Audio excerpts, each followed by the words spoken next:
Hello friends, स्वागत है आपका नेट जेआरएफ हिंदी के यूट्यूब प्लेटफॉर्म पर।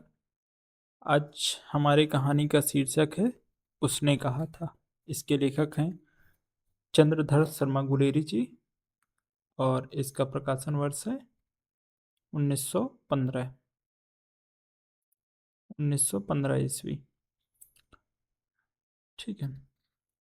और कहानी फिनिश करने के बाद हम लोग इसके नोट्स पर भी डिस्कशन करेंगे, तो अंत तक बने रहिएगा। और अगर कहानी अच्छी लगे तो लाइक, सब्सक्राइब और शेयर कर दीजिएगा। तो चलिए फिर शुरू करते हैं।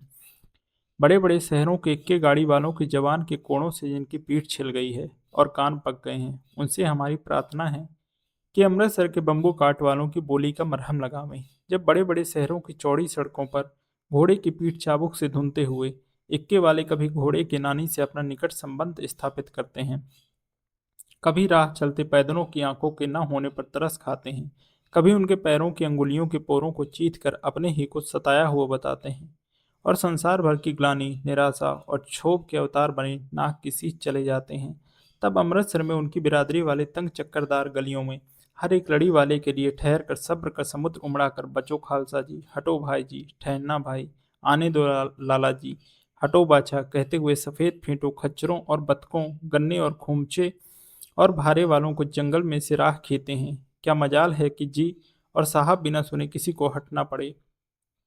यह बात नहीं कि उनकी जीभ जलती नहीं, यह बात नहीं कि उनकी जीभ चलती नहीं, पर मीठी छुरी की तरह महीन मार करती हुई। यदि कोई बुढ़िया बार बार चितौनी देने पर भी लीक से नहीं हटती, तो उनकी बचनावली के ये नमूने हैं। हट जा जीणे जोगिए, हट जा कर्मा वालिए, हट जा पुत्ता प्यारिए, बज्जा लंबी वालिए। समष्टि में इनके अर्थ हैं कि तू जीने योग्य है, तू भागों वाली है, पुत्रों को प्यारी है, लंबी उम्र तेरे सामने है। तू क्यों मेरे पहिए के नीचे आना चाहती है, बच जा। अब ये जो लाइन है ये इम्पोर्टेंट है। ये स्टेटमेंट देखकर पूछ सकता है कि किस रचना से ये उद्धृत है। ठीक है। ऐसे बम्बू काट वालों के बीच में होकर एक लड़का और एक लड़की चौक की एक दुकान पर आ मिले। उसके बालों और उसके ढीले सुतने से जान पड़ता था कि दोनों सिख हैं। वह अपने मामा के केस धोने के लिए दही लेने आया था और यह रसोई के लिए बढ़िया। दुकानदार एक परदेसी से गुथ रहा था जो शेर भर गीले पापड़ों की गड्डी को गिने बिना हटता ना था। तेरे घर कहाँ हैं?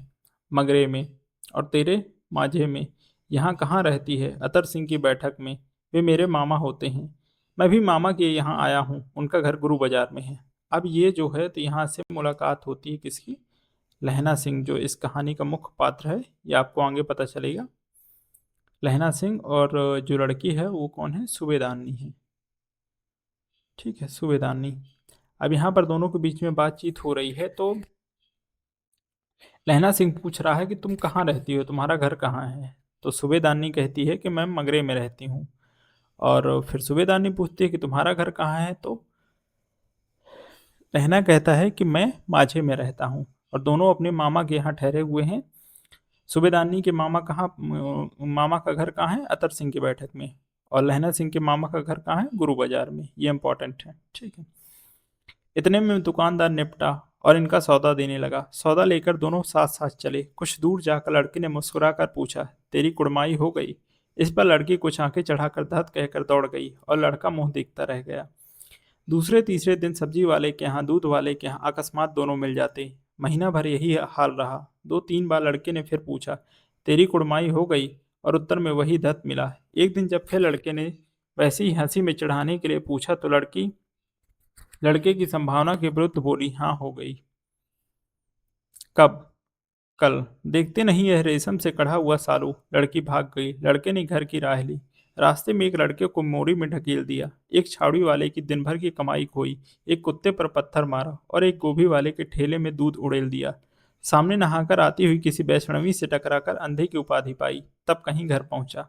अब ये जो पहला पार्ट है यहाँ पर इंट्रोडक्शन हो रहा है लहना सिंह का सूबेदारनी से। ठीक है, अब चलिए दूसरे पार्ट पर चलते हैं। राम राम, यह भी कोई लड़ाई है। दिन रात खंदकों में बैठे हड्डियां अकड़ गईं। लुधियाना से 10 गुना जाड़ा और मेह और बर्फ ऊपर से पिंडलियों तक कीचड़ में धंसे हुए हैं। जमीन कहीं दिखती नहीं। घंटे 2 घंटे में कान के पर्दे फाड़ने वाले धमाके के साथ सारी खंदक हिल जाती है और 100 गज धरती उछल पड़ती है। इस गैबी गोले से बचें तो कोई लड़े। नगर कोट का जल जला सुना था। यहाँ दिन में 25 जलजले होते हैं। जो कहीं खंदक से बाहर साफा या कोहनी निकल गई तो चटाक से गोली लगती है। ना मालूम बेईमान मिट्टी में लेटे हुए हैं या घास की पत्तियों में छिपे रहते हैं। अब ये यहाँ पर ये दृश्य दिखाया गया है कि सभी सैनिक जो है युद्ध के लिए गए हुए हैं, तो आपस में, और यहाँ पर दिखाया गया है कि खंदकों में कई दिनों से बैठे हुए हैं युद्ध के इंतजार में। ठीक है। अब ये यहाँ पर इम्पोर्टेंट है, नगरकोट का जलजला और ये लुधियाना शहर। ठीक है। यहाँ ऊपर पहले पार्ट में अमृतसर शहर का जिक्र आया है। इनका क्रम पूछेगा कि ये कौन से शहर किस क्रम में आए हैं, क्रम से इन्हें अरेंज करिए। ये अमृतसर। ठीक है।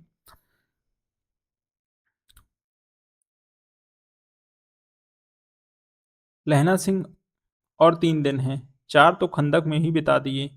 परसों रिलीफ आ जाएगी और फिर 7 दिन की छुट्टी। अपने हाथों झटका करेंगे और पेट भर खाकर सो रहेंगे उसी फिरंगी मैम के बाग में। मखमल का सा हरा घास है, फल और दूध की वर्षा कर देती है। लाख कहते हैं दाम नहीं लेती। कहती है तुम राजा हो, मेरे मुल्क को बचाने आए हो। 4 दिन तक एक पलक नींद नहीं मिली। बिना फेरे घोड़े बिगड़ता है और बिना लड़े सिपाही। मुझे तो संगीन चढ़ाकर मार्च का हुक्म मिल जाए, फिर 7 जर्मनों को अकेला मारकर न लौटूं तो मुझे दरबार साहब की दहली पर मत्था टेकना नसीब न हो। पाजी कहीं के कलों के घोड़े संगीन देखते ही मुंह फाड़ देते हैं और पैर पकड़ने लगते हैं। यूं अंधेरे में 30-30 मन का गोला फेंकते हैं। उस दिन धावा किया था, 4 मील तक एक जर्मन नहीं छोड़ा था। पीछे जनरल ने हट जाने का कमान दिया, नहीं तो नहीं तो सीधे बर्लिन पहुंच जाते। क्यों? सूबेदार हजारा सिंह ने मुस्कुराकर कहा। लड़ाई के मामले में जमादार या नायक के चलाए नहीं चलते। बड़े अफसर दूर की सोचते हैं। 300 मील का सामना है, एक तरफ बढ़ गए तो क्या होगा? सूबेदार जी सच है, लहना सिंह बोला, पर करें क्या? हड्डियों में तो जाड़ा धस गया है, खून निकलता नहीं, और खाई में दोनों तरफ से चंबे की बावलियों के से सोते झर रहे हैं। एक धावा हो जाए तो गर्मी गर्मी आ जाए। अब यहाँ पर डिस्कशन हो रहा है, किसके किसी बीच में वार्तालाप चल रहा है? लहना सिंह के बीच में और सूबेदार हजारा सिंह के बीच में। ठीक है। तो ये कथन जो है तो इम्पोर्टेंट है, किसने किसका कौन सा कथन है। ठीक है। उद्यमी उठ, सिगड़ी में कोले डाल। वजीरा तुम 4 जने बाल्टियां लेकर खाई का पानी बाहर फेंको। महासिंह शाम हो गई है, खाई के दरवाजे का पहरा बदल ले। यह कहते हुए सूबेदार सारी खंदक में चक्कर लगाने लगे। वजीरा सिंह पलटन का विदूषक था। बाल्टी में गंदला पानी भरकर खाई के बाहर फेंकता हुआ बोला, मैं पाधा बन गया हूँ, करो जर्मनी के बादशाह का तर्पण। इस पर सब खिलखिला पड़े और उदासी के बादल फट गए। लहना सिंह ने दूसरी बाल्टी भरकर उसके हाथ में देकर कहा, अपनी बाड़ी के खरबूजों में पानी दो, ऐसा खाद का पानी पंजाब भर में नहीं मिलेगा। हाँ, देश क्या है, स्वर्ग है। मैं तो लड़ाई के बाद सरकार से 10 गुना जमीन यहाँ मांग लूंगा और फलों के बूटे लगाऊंगा। अब यहाँ पर किसकी किस बीच में बातचीत हो रही है? लहना सिंह के बीच में और वजीरा सिंह के बीच में। वजीरा सिंह क्या है? विदूषक है। विदूषक मतलब मनोरंजन करने वाला जो होता है ना एक अपने ग्रुप में, वही है। ठीक है। अब यहाँ पर एक ये इम्पोर्टेंट है कि किसको कौन क्या काम कर रहा था। उद्यमी जो था वो क्या कर रहा था? सिगड़ी में कोले डाल रहा था। वजीरा बाल्टी से पानी निकाल रहा था खाई का। महासिंह पहरेदारी कर रहा था। ठीक है। हाँ, देश क्या है, स्वर्ग है। मैं तो लड़ाई के बाद सरकार से 10 गुना जमीन यहाँ मांग लूंगा और फलों के बूटे लगाऊंगा।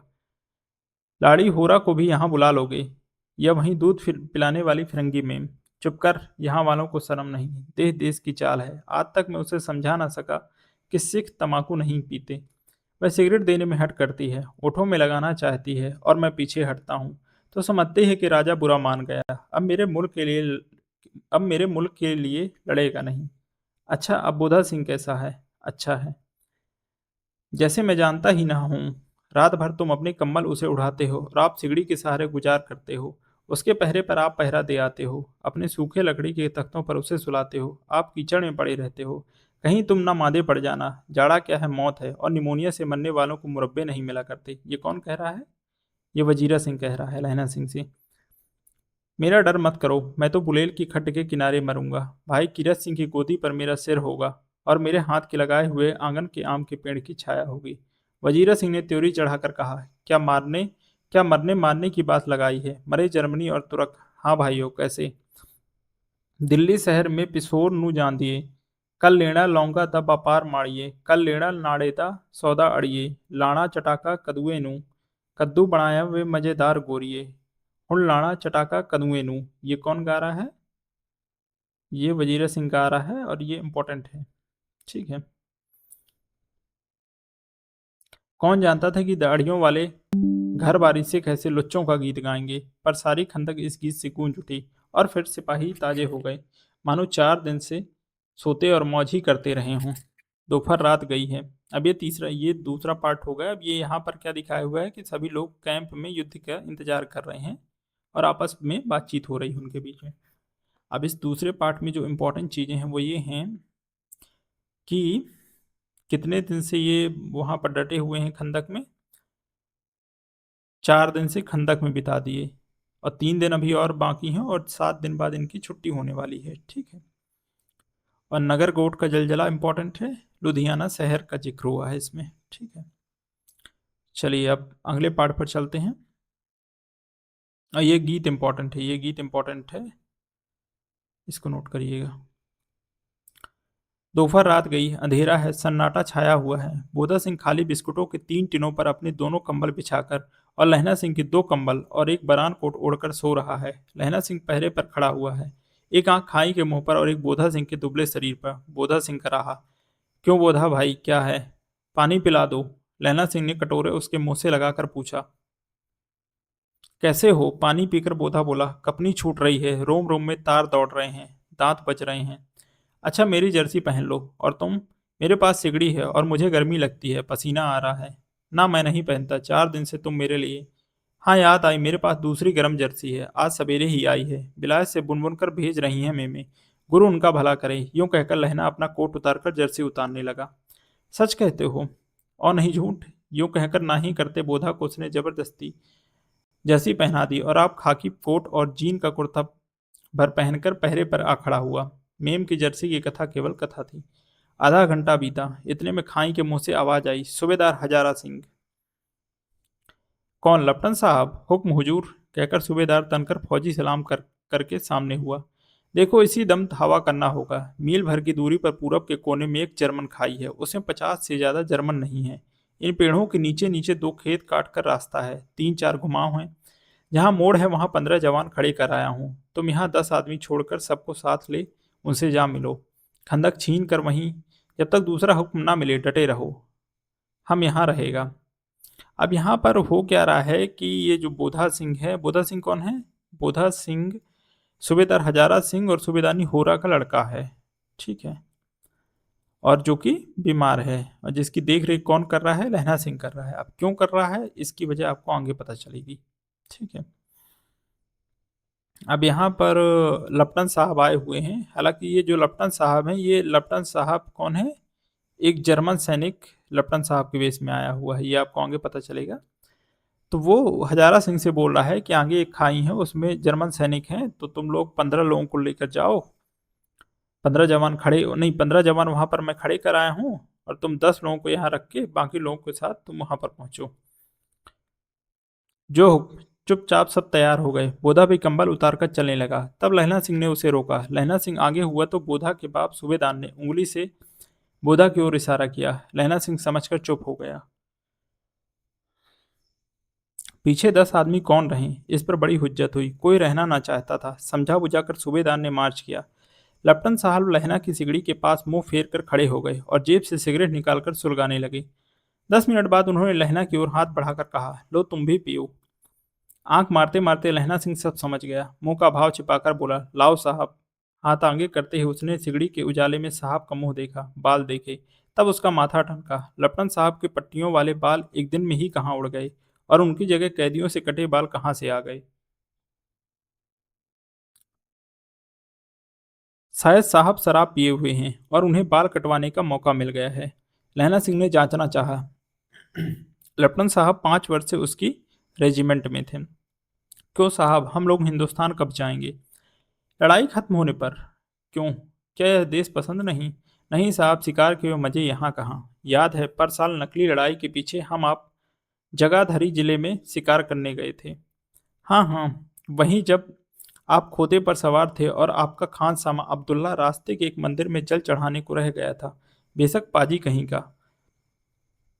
सामने से वह नील गाय निकली कि ऐसी बड़ी मैंने कभी कभी ना देखी थी, और आपकी एक गोली कंधे में लगी और पुट्ठे में निकली। ऐसे अफसर के साथ शिकार खेलने में मजा है। क्यों साहब, शिमले से तैयार होकर नील गाय का सिर आ गया था ना। आपने कहा था रेजिमेंट की मेस में लगाएंगे। अब यहाँ पर लहना सिंह को शक हो रहा है कि ये जो हमारे लेफ्टिनेंट साहब हैं वो नहीं है, कोई बहरूपिया आया हुआ है। तो वो चेक करने के लिए उनसे कुछ सवाल पूछता है। और एक चीज़ यहाँ पर इम्पोर्टेंट है कि जो लेफ्टिनेंट साहब थे उसके रेजिमेंट में, लहना सिंह के रेजिमेंट में 5 वर्ष थे, 5 वर्ष से थे, ठीक है। तो अब यहाँ पर बातचीत हो रही है लहना सिंह और लेफ्टिनेंट साहब के बीच में। तो लहना सिंह कह रहा है कि आपको याद है हम पर साल शिकार खेलने गए थे जगाधरी जिले में। वहाँ पर वो बताता है कि एक नील गाय मिली थी, वहाँ पर आपने उसका शिकार किया था। और आपने कहा था कि उसे रेजिमेंट में लगाएंगे, रेजिमेंट के मेस में लगाएंगे। हाँ, पर मैंने वह विलायत भेज दिया। ऐसे बड़े बड़े सिंह 2-2 फुट के तो होंगे। हाँ, लहना सिंह 2 फुट 4 इंच के थे। तुमने सिगरेट नहीं पिया? पीता हूँ साहब, दिया दिया सलाई ले आता हूँ, कहकर लहना सिंह खंदक में घुसा। अब उसे संदेह नहीं रहा। उसने झटपट निश्चय कर लिया कि क्या करना चाहिए। अंधेरे में किसी सोने वाले से वह टकराया। कौन? वजीरा सिंह। हाँ, क्यों लहना, क्या कयामत आ गई? जरा तो आंख लगने दी होती। अब ये जो तीसरे पार्ट में है, यहाँ पर एक जर्मन सैनिक लट्टन साहब के वेश में आया हुआ है। उसकी मुलाकात लहना सिंह से होती है, जहाँ पर लहना सिंह को शक हो जाता है और ये सवाल जवाब करता है कंफर्म करने के लिए लेफ्टिनेंट साहब से। अब यहाँ पर इंपॉर्टेंट क्या था, जगाधारी जिले की चर्चा हुई है।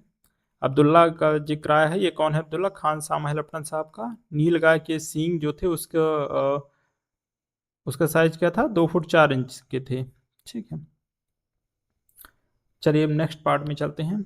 होश में आओ, कयामत आई है और लेफ्टिनेंट साहब की वर्दी पहन कर आई है। क्या लेफ्टिनेंट साहब या तो मारे गए हैं या कैद हो गए हैं। उनकी वर्दी पहनकर कोई जर्मन आया है। सूबेदार ने इसका मुंह नहीं देखा, मैंने देखा और बातें की। सोहरा साफ उर्दू बोलता है, किताबी उर्दू, और मुझे पीने को सिगरेट दिया है। तो अब मारे गए, धोखा है। सूबेदार होरा कीचड़ में चक्कर काटते फिरेंगे और यहाँ खाई पर धावा होगा। उठो, एक काम करो, पलटन के पैरों के निशान देखते देखते दौड़ जाओ, अभी बहुत दूर न गए होंगे। सूबेदार से कहो एकदम लौट आए। खंदक की बात झूठ है, चले जाओ, खंदक के पीछे से निकल जाओ, पत्ता तक न खड़के, देर मत करो। हुक्म तो यह है कि यहीं ऐसी तैसी हुक्म की। मेरा हुक्म, जमादार लहना सिंह जो इस वक्त यहाँ सबसे बड़ा अफसर है, उसका हुक्म है। मैं लेफ्टिनेंट साहब की खबर लेता हूँ। पर यहाँ तो तुम 8 हैं, पर यहाँ तो तुम 8 हैं, 8 नहीं 10 लाख। एक एक अकालिया सिख 1.25 लाख के बराबर होता है। चले जाओ। लौटकर खाई के मुहाने पर लहना सिंह दीवार से चिपक गया। उसने देखा कि लेफ्टिनेंट साहब ने जेब जेब से बेल के बराबर 3 गोले निकाले। तीनों को जगह जगह खंदक की दीवारों में घुसेड़ दिया और तीनों में एक तार सा बांध दिया। तार के आगे सूत की एक गुत्थी थी, जिसे सिगड़ी के पास रखा। बाहर की तरफ जाकर दिया सलाई जलाकर गुत्थी पर रखने। इतने में बिजली की तरह दोनों हाथों से उल्टी बंदूक को उठाकर लहना सिंह ने साहब की कोहनी पर तान कर दे मारा। धमाके के साथ साहब के हाथ से दिया सलाई गिर पड़ी। लहना सिंह ने एक कुंदा साहब की गर्दन पर मारा और साहब ऑक मीन गॉट कहते हुए चित्त हो गए। लहना सिंह ने 3 गोले बीन कर खंदक के बाहर फेंके और साहब को घसीट कर सिगड़ी के पास लिटाया। जेबों की तलाशी ली, 3-4 लिफाफे और एक डायरी निकालकर उन्हें अपनी जेब के हवाले किया। साहब की मूर्छा हटी। लहना सिंह हंसकर बोला, क्यों लेफ्टिनेंट साहब, मिजाज कैसा है? आज मैंने बहुत बातें सीखी। यह सीखा कि सिख सिगरेट पीते हैं, यह सीखा कि जगाधारी के जिले में नीलगायें होती हैं और उनके 2 फुट 4 इंच के सींग होते हैं। यह सीखा कि मुसलमान खान सामा मूर्तियों पर जल चढ़ाते हैं और लेफ्टिनेंट साहब खोते पर चढ़ते हैं। पर यह तो कहो, ऐसी साफ उर्दू कहाँ से सीखा है? हमारे लेफ्टिनेंट साहब तो बिना डेम के 5 लफ्ज भी नहीं बोला करते थे। लहना ने पतलून की जेबों की तलाशी नहीं ली थी। साहब ने मानो जाड़े से बचने के लिए दोनों हाथ जेबों में डाले। लहना सिंह कहता गया, चालाक तो बड़े हो, माझे का लहना इतने बरस लेफ्टिनेंट साहब के साथ रहा है। उसे चकमा देने के लिए 4 आंखें चाहिए। 3 महीने हुए, एक तुर्की मौलवी मेरे गांव आया था। औरतों को बच्चे होने के ताबीज बांटता था और बच्चों को दवाई देता था। चौधरी के बड़ के नीचे मजा बिछाकर हुक्का पीता रहता था और कहता था कि जर्मनी वाले बड़े पंडित हैं, वेद पढ़ पढ़ कर उसमें से विमान चलाने की विद्या जान गए हैं। गौ को नहीं मारते, हिंदुस्तान में आ जाएंगे तो गौ हत्या बंद कर देंगे। मंडी के बनियों को बहकाता कि डाक खाने से रुपया निकाल लो, सरकार का राज्य जाने वाला है। डाक बाबू पोलू राम भी डर गए। मैंने मुल्ला जी की दाढ़ी मूड़ दी थी और गांव से बाहर निकालकर कहा था कि जो मेरे गांव में अब पैर रखा तो साहब की जेब में से पिस्तौल चला और लहना की जांघ में गोली लगी। इधर लहना की हेनरी मार्टिन के 2 फायरों ने साहब की कपाल क्रिया कर दी। धड़ाका सुनकर सब दौड़ गए। धड़ाका सुनकर सब दौड़ आए। बोधा चिल्लाया, क्या है? लहना सिंह उसे यह कहकर सुला दिया कि एक हड़का हुआ कुत्ता आया था, मार दिया, और औरों से सब हाल कह दिया। सब बंदूकें लेकर तैयार हो गए। लहना ने साफा फाड़कर घाव के दोनों तरफ पट्टियां कसकर बांधी। घाव मांस में ही था। पट्टियों के कसने से लहू निकलना बंद हो गया। इतने में 70 जर्मन चिल्लाकर खाई में घुस पड़े। सिखों की बंदूकों की बाढ़ ने पहले धावे को रोका, दूसरे को रोका, पर यहां थे 8। लहना तक कर मार रहा था वह लहना तक कर मार रहा था, वह खड़ा था और लेटे हुए थे, और वे 70 थे। अपने मुर्दा भाइयों के शरीर पर चढ़कर जर्मन आगे घुसे आते थे। थोड़े से मिनटों में वे अचानक आवाज आई, वाह गुरुजी की फतेह, वाह गुरुजी का खालसा, और धड़ाधड़ बंदूकों के फायर जर्मनों की पीठ पर पड़ने लगे। ऐन मौके पर जर्मन 2 चक्की के पाटों के बीच में आ गए। पीछे से सूबेदार हजारा सिंह के जवान आग बरसाते थे और सामने लहना सिंह के साथियों के संगीन चल रहे थे। बस आने पर पीछे वालों ने भी संगीन पिरोना शुरू कर दिया। एक किलकारी और अकाल सिखा दी फौज आई। वाह गुरु दी फतेह, वाह गुरु जी दा खालसा, सत श्री अकाल पुरख, और लड़ाई खत्म हो गई। 63 जर्मन या तो खेत हो रहे थे या कराह रहे थे। सिखों में 15 के प्राण गए। सूबेदार के दाहिने कंधे में से गोली आर पार निकल गई। लहना सिंह की पसली में एक गोली लगी। उसने घाव को खंदक की गीली मिट्टी से पूल लिया और बाकी का साफा कसकर कमरबंद की तरह लपेट लिया। किसी को खबर न हुई कि लहना को दूसरा घाव, भारी घाव लगा है। लड़ाई के समय चांद निकल आया था, ऐसा चांद जिसके प्रकाश से संस्कृत कवियों का दिया हुआ छई नाम सार्थक होता है। और हवा ऐसी चल रही थी जैसे बाण भट्ट की भाषा में दंत विडोपदेशाचार कहलाती। वजीरा सिंह कह रहा था कि कैसे मन मन पर फ्रांस की भूमि मेरे बूटों से चिपक रही थी जब मैं दौड़ा दौड़ा सूबेदार के पीछे गया था। सूबेदार लहना सिंह से सारा हाल सुन और कागजात पाकर वे उसकी तुरंत बुद्धि को सराह रहे थे और कह रहे थे कि तू ना होता तो आज सब मारे जाते। इस लड़ाई की आवाज़ 3 मील दाहिनी ओर की खाई वालों ने सुन ली थी। उन्होंने पीछे टेलीफोन कर दिया था। वहां से झटपट 2 डॉक्टर और 2 बीमार ढोने की गाड़ियां चली, जो कोई 1.5 घंटे के अंदर आ पहुंची। फील्ड अस्पताल नज़दीक था। सुबह होते होते वहां पहुंच जाएंगी, इसलिए मामूली पट्टी बांधकर एक गाड़ी में घायल लिटाए गए और दूसरे में लाशें रखी गई। सूबेदार ने लहना सिंह की जांघ में पट्टी बंधवानी चाहिए, पर उसने यह कहकर टाल दिया कि थोड़ा घाव है, सवेरे देखा जाएगा। बुधा सिंह ज्वर में बर्रा रहा था। वह गाड़ी में लिटाया गया। लहना को छोड़कर सूबेदार जाते नहीं थे। यह देख लहना ने कहा, तुम्हें बोधा की कसम और सूबेदारनी जी की सौगंध है जो इस गाड़ी में न चले जाओ, और तुम मेरे लिए वहां पहुंचकर गाड़ी भेज देना। और जर्मन मुर्दों के लिए भी तो गाड़ियां आती होंगी। मेरा हाल बुरा नहीं है, देखते नहीं मैं खड़ा हूं, वजीरा सिंह मेरे पास है ही। अच्छा, पर बोधा गाड़ी पर लेट गया बोधा गाड़ी पर लेट गया भला आप भी चढ़ जाओ। सुनिए तो सूबेदारनी, होरा को चिट्ठी लिखो तो मेरा मत्था टेकना लिख देना, और जब घर जाओ तो कह देना कि मुझसे जो उसने कहा था वह मैंने कर दिया। गाड़ियां चल पड़ी थी। सूबेदार ने चढ़ते चढ़ते लहना का हाथ पकड़कर कहा, तैने मेरे और बोधा के प्राण बचाए हैं। लिखना कैसा, साथ ही घर चलेंगे। अपनी सूबेदारनी को तू ही कह देना उसने क्या कहा था। अब आप गाड़ी पर चढ़ जाओ, मैंने जो कहा है वह लिख देना और कह भी देना। गाड़ी के जाते लहना लेट गया। वजीरा पानी पिला दे और मेरा कमरबंद खोल दे, तर हो रहा है।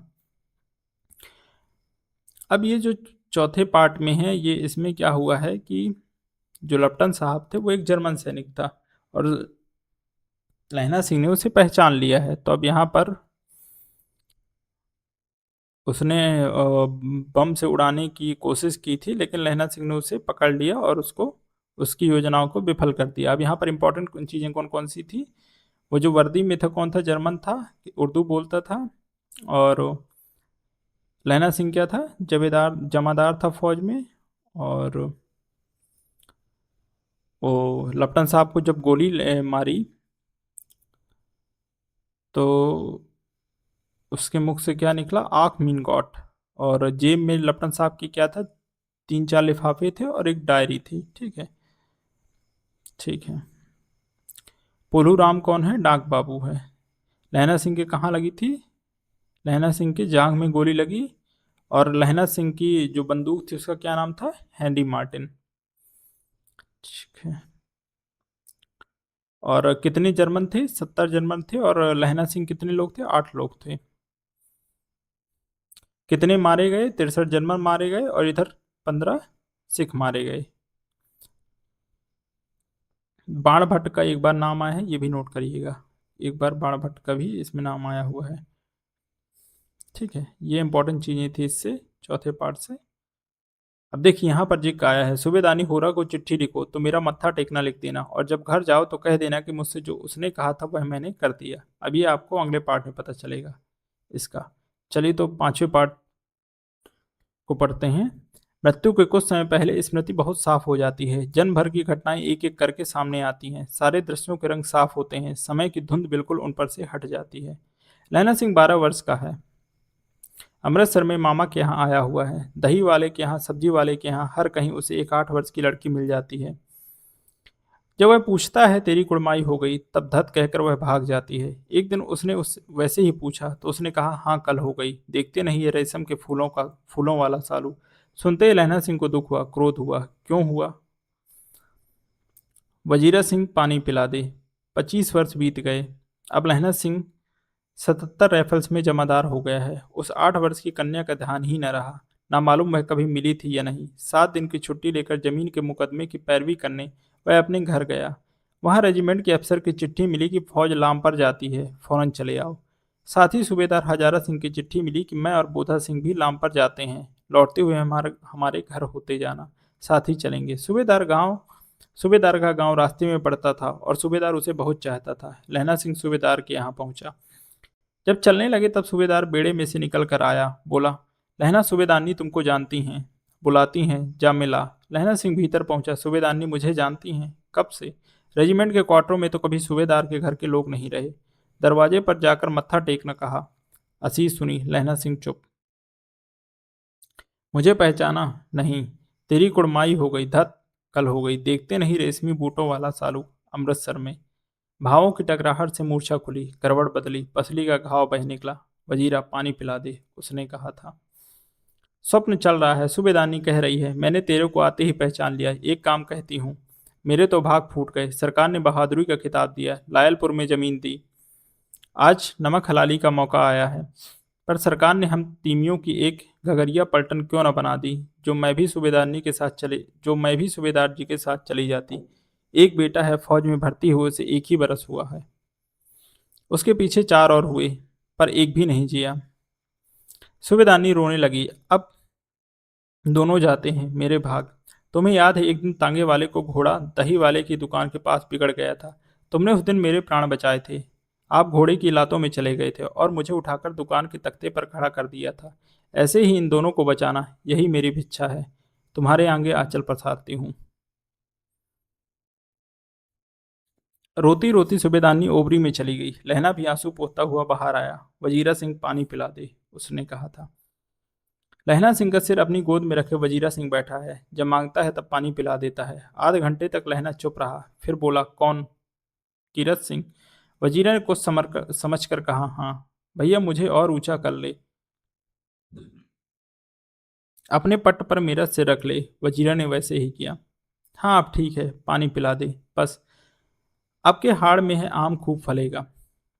चचा भतीजा दोनों यहीं बैठकर आम खाना। कितना बड़ा तेरा भतीजा है? जितना बड़ा तेरा भतीजा है उतना ही यह आम है। जिस महीने उसका जन्म हुआ था उसी महीने मैंने इसे लगाया था। वजीरा सिंह के आंसू टप टप टपक रहे हैं। कुछ दिन पीछे लोगों ने अखबारों में पढ़ा, फ्रांस और बेल्जियम 68वीं सूची, मैदान में घावों से मरा। नंबर 77 सिख राइफल जमादार लहना सिंह। तो यहाँ पर अब जो पांचवें पार्ट में है, ये जो है तो फ्लैशबैक में जाती है। और जब ये मृत्यु निकट है लहना सिंह की, तब ये बातें याद कर रहा है। अब यहाँ पर स्पष्ट होता है कि वो जो लड़की थी वो कौन थी? सूबेदारनी थी। और लड़का कौन था? लहना सिंह था। लहना सिंह की उस समय उम्र कितनी थी? ये इंपॉर्टेंट है, 12 वर्ष उसकी उम्र थी। और लड़की की उम्र कितनी थी? 8 वर्ष, जब ये दोनों मिले थे अमृतसर में। ठीक है। और 25 वर्ष बीत गए। लहना सिंह कितने वर्ष से फौज में है? 25 वर्ष से है। कौन से कंपनी में है वो? 77 राइफल्स में जमादार है, ठीक है। और यहाँ पर उसने क्या कहा था, जब ये मिले थे उस समय, जब युद्ध में जाने की तैयारियां हो रही थी, तब इसने, सूबेदारनी ने उससे कहा था कि मेरा बेटा बोधा सिंह और सूबेदार हजारा सिंह की रक्षा करना, ये भीख मांगी थी, ठीक है। और उसी पर ये कहानी आधारित है कि उसने कहा था, उसने मतलब सूबेदारनी ने कहा था, सूबेदारनी ने कहा था किससे? लहना सिंह से कहा था कि उसके पति और उसके बेटे की रक्षा करना, ठीक है। और उसी की रक्षा में लहना सिंह ने अपनी जान की भी परवाह नहीं की, ठीक है। अब यहाँ पर इम्पोर्टेंट, ये लायलपुर में ज़मीन दी थी, किसे ज़मीन दी थी? सूबेदार को। और कितने वर्ष हुए थे बोधा सिंह को फौज में भर्ती हुए? 1 बरस। हाँ, और ये क्या था? फ्रांस और बेल्जियम जो था, जो अखबार में छपा था, वो क्या था? फ्रांस और बेल्जियम की 68वीं सूची में मैदान के घाव में मरा, नंबर 77 सिख राइफल्स में जमादार सिंह। तो ये कितने कंपनी का नाम पूछ सकता है, तो उसमें से 77 सिख राइफल्स याद रखिएगा। चलिए, तो ये कहानी आपकी यहाँ पर कंप्लीट हो गई। अब कहानी आपकी, उसने कहा था कंप्लीट होगा, अब इसके कुछ नोट्स देख लेते हैं। हालांकि मैंने जो इम्पोर्टेंट चीज़ थी वो यहाँ पर अंडरलाइन करवा दी है आपको, पर फिर भी एक बार मैं अपने खुद के बनाए हुए नोट्स आपके साथ डिस्कस कर लेता हूँ, ठीक है। चलिए, हाँ, तो उसने कहा था, ये कहानी के लेखक कौन है? चंद्रधर शर्मा गुलेरी जी हैं। प्रकाशन इसका 1915 ईस्वी है। कौन सी पत्रिका में प्रकाशित हुई? तो सरस्वती पत्रिका में। रचनाकार गुलेरी जी हैं, ठीक है। लहना सिंह की उम्र कितनी है? 12 वर्ष है। और 77 सिख राइफल में जमादार है। सूबेदारनी की उम्र कितनी है? 8 वर्ष है। सूबेदार हजारा सिंह की पत्नी है और बोधा सिंह की माँ है, ठीक है। सूबेदार हजारा सिंह कौन है? सूबेदारनी का पति है और बोधा सिंह का पिता है। वजीरा सिंह पलटन का विदूषक है। लपटन साहब 5 वर्ष से लहना सिंह के रेजिमेंट में अफसर हैं। महासिंह शाम सिंह सिपाही, ये दोनों सिपाही हैं। अतर सिंह सूबेदारनी के मामा। किरत सिंह लहना सिंह का भाई है, ठीक है। ये नोट करिएगा आप। और एक यहाँ पर एक गीत आया हुआ है, ये जो गीत आया हुआ था इसे इम्पोर्टेंट है, याद रखिएगा, ठीक है। और ये जो कहानी है ये प्रथम विश्व युद्ध पर बेस्ड है। ये जो युद्ध हो रहा था वो प्रथम विश्व युद्ध की चर्चा हुई है। उसके अब्दुल्ला कौन है? लेफ्टिनेंट साहब का खानसामा है। पोलू राम डाक बाबू है। पोलू राम कौन है? डाक बाबू। तुर्की मौलवी। पूर्ण दीप्ति शैली, ये इंपॉर्टेंट है, ये कहानी पूर्ण दीप्ति शैली पर लिखी है। क्वेश्चन बनेगा कि कौन सी कहानी पूर्ण दीप्तीय फ्लैशबैक पद्धति पर आधारित है, तो उसने कहा था कहानी। स्थान कौन है? अमृतसर आया हुआ है। अब मगरे में किसका घर है? सूबेदारनी का घर है। माझे में लहना सिंह का घर है। गुरु बाजार लहना सिंह के मामा का घर है। जगाधरी जहां लपटन साहब शिकार खेलने गए थे। लायलपुर बल्लेन जहां सूबेदार को सरकार ने खेत दिया था, ठीक है। और अतर सिंह की बैठक किसका घर है? सूबेदारनी के मामा का घर। अब ये जो सीक्वेंस है, ये शहरों के आने का सीक्वेंस है, ये इंपॉर्टेंट है। पहले कौन आया हुआ है? अमृतसर आया है, ठीक है। फिर लुधियाना आया है, फिर नगरकोट, फिर बर्लिन, फिर पंजाब, जर्मनी और तुर्क और दिल्ली।